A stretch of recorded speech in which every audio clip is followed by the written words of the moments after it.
Hi guys, welcome back to the channel. Today we've got another free-to-play video, and that is featuring two games in the T95E3. And that is, yes, I do have a free-to-play account. It's a fully streamed account, so when I do play it, I have to play it on stream, naturally. So all these games are played live, and I hadn't really played it for about 3 months, something like that, and then I've restreamed it over the past week, essentially. I've played like about 2-3 hours on Tuesday and Wednesday. And the free-to-play account's going pretty decently so far. If you want to go watch all the raw games and stuff, because it's not all hunky-dory, it's a bit of a grind at times. You can go check out the live streams from back there. They're still available to watch. And the E3, so, free-to-play. You must be thinking, but you've got a premium tank on your free-to-play. What? That's not free-to-play. Well, you get the T95E3 for free as a new player.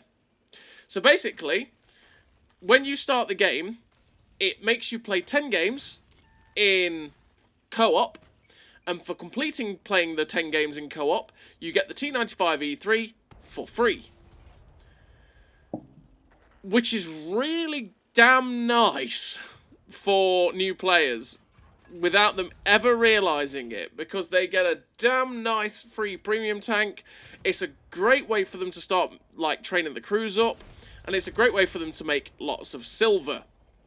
And, you know, everyone should know by now that T95E3 is just a solid medium tank. It does everything so well in Era 1, because it's got good mobility, it's got pretty good gun handling, it's got decent DPM, it's got armour that's not fantastic, but it does do you a decent service. It's just such an all-round solid medium tank, and it does the job. And for me, this is going to be one of my main sources of credits until I basically play the account more and more, which I do need to keep doing. I do need to keep it up. It's just that I mainly stream Wednesdays. Yeah, if you didn't know, I do stream on Wednesdays, about between 3 and 6 PM on Wednesdays, about English time. And what's been happening is, obviously, Wargaming have been releasing a lot of new stuff. So when I've wanted to stream, I've wanted to play the new stuff and show it off and stuff like that. So I've never quite got round in the past 3 months to streaming the free-to-play account, which is bad of me, really, because I need to keep this series going. Because I do enjoy it. I do enjoy the grind. It's just that there is a little bit of a lack of variety at this moment in time, naturally, because the account's basically new. So it's been a bit of a slow process in wanting to keep going with it and keep grinding. Even the times when there hasn't been new content, it's been sometimes been like, you know, I just kind of want to play, right? As opposed to having to grind some of these new stuff. Or should I say, grinding through the free-to-play stuff anyway. But the E3 will be my main credit grinder until I've played it more and I unlock all of the premium tanks that you get through stuff like season passes and all that sort of good stuff. And that means we're going to be playing a lot of E3, because it does make fantastic silver. I have put equipment on the T95E3, so I run the advanced loader, the vertical stabilizers, and vents. Vents to make everything as good as possible, vertical stabilizers to make this gun as nice as it can be, because you want it to be nice and snappy in Era 1 for it. And the advanced loader to make the DPM 10% better. And again, I can hear you going, why did you spend the 1.5 million silver to put the equipment on the T95E3? Surely your silver is much needed for the free-to-play account. Well, to answer that, essentially, I was playing this in the Silver with I was playing this at the Silver with Interest event, essentially. And the free 2x boosters that you get from completing stuff in the season pass and stuff like that, I basically paid 1.5 million credits and I got that back within 3 games. So it was absolutely worth it. And in terms of the way you've got to think about it, is that the equipment that you put on something like a premium tank, it's not really worth it too much on the tech tree tanks, unless you're really going to have to grind the tank for about 300 to 400,000 XP. It's not really worth to put it too much on that if you are strapped to silver. But on a premium tank, obviously, you're going to make that silver back. And it's going to give you net gains in the end. Sure, it costs you 1.5 mil in the short term, but in the long term, it's going to help you by performing way better in the games with having the equipment on, and thus you net more silver from those games, and then you make more silver. That's the way it goes. And yeah, so I put equipment on it. And in terms of a crew that you're seeing in these games, these two games in the T95E3, the crew is only a 4-skill crew. And it had Sixth Sense, Born Leader, Rapid Reload, and Steady Aim on it. They were the 4 skills that I had. I think I picked Steady Aim second because I wanted to get 10% more accurate quicker. And then I picked up Born Leader and Rapid Loading. And Sixth Sense is always something I still have because it's nice to know when you are spotted. But in terms of a crew, what I would actually run on the T95E3, I would run Born Leader, Rapid Reload, Sixth Sense, Off-Road Driving, Steady Aim, Snapshot, Run and Gun, Trap Mechanic, and Rapid Aim. Rapid Aim to make the turret traverse better, just to be able to get my gun on target quicker. Trap Mechanic, because it do tend to brawl a little bit in the E3, so I want to, get my tracks back on quicker if I can. Gun, all the 3 gun perks to make sure that this gun is as good as it humanly can be. Off-Road Driving, so that I can hit the top speed of the E3 as effectively as I can, and, just negate the effect of the ground resistances on the tank so I can hit the top speed. But I mean, you could get rid of off-road driving if you didn't want it, stuff like that. You could run any number of perks. You could run armor angling to reduce the amount of damage coming in. You could run clutch braking to make the track traverse better. It's completely down to you. There's only really a template, if I'm honest, as to what might be decent to run on the tank for your facers. So as you can see in this first game in the E3, we're up to 7.1k damage with 793 assistance. We've got 5 kills, and this M103 is the last one alive. He's sitting in the cap, and this is the perfect opportunity to jump on him. Although it didn't quite go to plan. And it's like, oh, that didn't go to plan. Okay, let's pen and track him. Oh, we didn't pen him either. We only tracked him. Ah, that's awkward. Team, help! Ah, thank you, team. Thank you for helping. And we get to shut down the M103. And finish the game with the 6 kills, 7.5k damage, the victory, 1918 base XP. A really damn nice game for the E3. I mean, what's that? That's 9.5k combined? Something like that. Brain work, quick maths, yeah, about 9.5k combined. Pretty damn nice game for the E3, and once again, it made pretty damn nice silver. And we're on to the second replay of the game, and this one we're on Airfield. Woo! And yeah, we're gonna have a pretty damn nice game in this E3. But yeah, for silver, it's one of those things that this tank is fantastic for the new players to get because it'll teach them the basics of medium tank really if they were to play it right and eventually get used to it. And also it means that they don't have to suffer as much like we probably did back in the day, where you really did struggle back in the day for silver. Silver was a real block back in the day. It's not quite as bad now because obviously Cold War is a thing and you make a lot of silver in Cold War, but things like T95E3s and 2x silver boosters, if you have decent games pretty consistently, you can make a lot of money, and it really helps just because it builds up faster than you think it does. Naturally, if you're playing Cold War and you're grinding in Cold War, yeah, it's pretty expensive, but if you do it where you're sort of grinding a line or two in Cold War, but you're also using the premiums like the D3 to fund your World War II grinds, you can actually get tanks in World War II a lot easier these days as well, because of the fact that you just net so many credits in tanks like this E3. I mean, it's honestly, it's a beautiful tank to play, and it's just beautiful to get.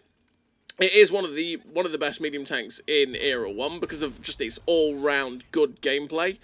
The only real thing for me, the only 2 things for me that let the E3 down, and they're only minor things, is that it doesn't really get a usable HE round like a lot of the tanks in Era 1 seem to have.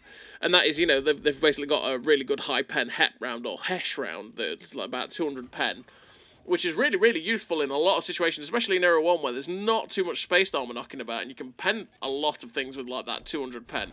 It really ups your DPM. So stuff like the Centurion 5-1, for example, has that fantastic HESH round, and then the M48A5 has a fantastic HEP round as well, that really maximizes how much you can just trash people. And the other thing would be the shell velocity. So, naturally, like, again, those 2 tanks I've just mentioned, wow. Thank you, RNG. Yeah, the two tanks I've just mentioned, the M48A5 and the Centurion 5-1. Those two tanks have something that is fantastic for them. Same as that T-54 in front of me, same as the Object 165. Shell velocity. So they all have APCR. They all fire at like near 1400 meters a second shell velocity. And at some of the ranges you're firing at in Cold War, that shell velocity is really, really nice and really, really helps you to hit a lot of shots at range that you might not, or you might struggle to hit a little bit more with, say, this tank firing AP with its shell velocity of, I want to say it's like 1,000 meters a second, something like that. I mean, it's not bad, obviously. I'm not saying that the E3's shell velocity is bad. It's just that compared to some of the others with the APCR, yeah, it's 1,067. Yeah, with a lot of the others where they've got like 1,400 odd, 12 to 1,400 odd shell velocity, it's just would be nice to have it a little bit better. But obviously, that's a drawback of the tank. That's part of a balancing feature, right? So, yeah. But that's the only thing that makes me go, oh, but that's why I like the M48 or the Centurion 5.1, right? Because the shell velocity is beautiful, whereas on this, it's just you got to lead a little bit more, and firing at the distances you do is a little bit more tricky.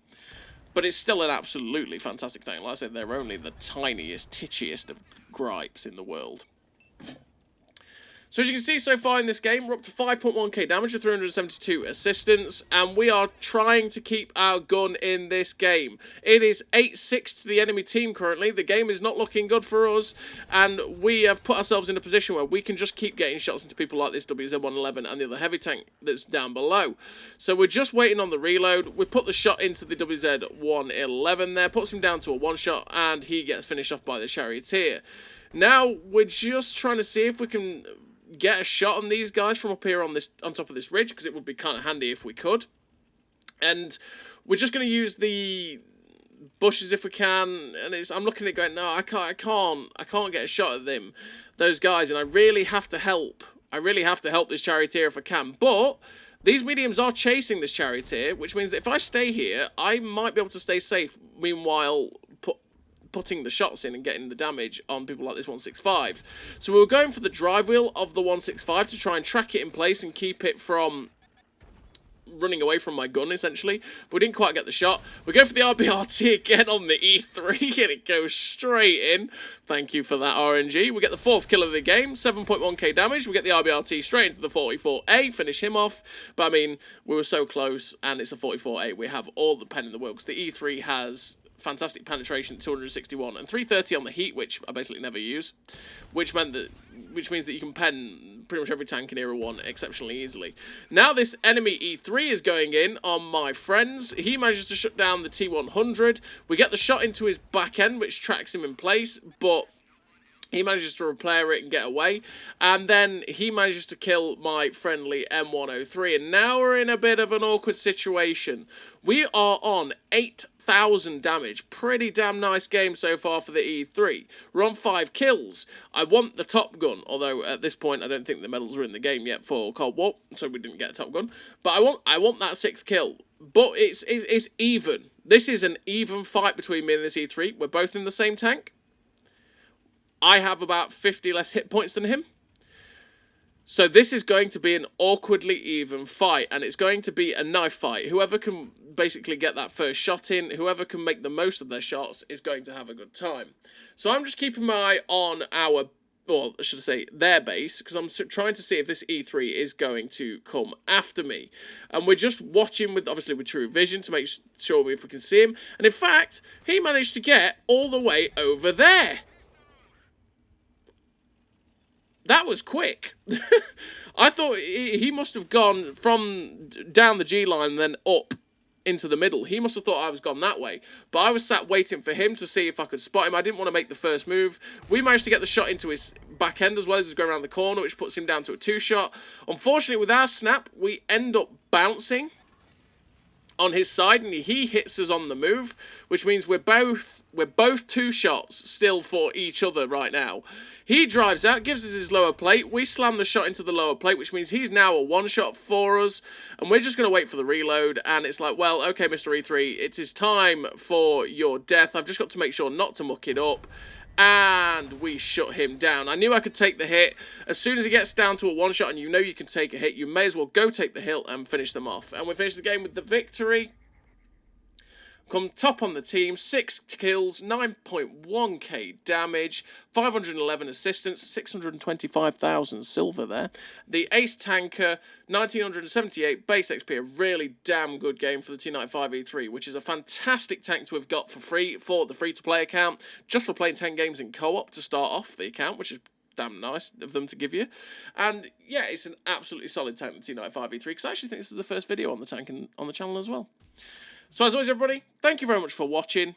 I'll see you next time.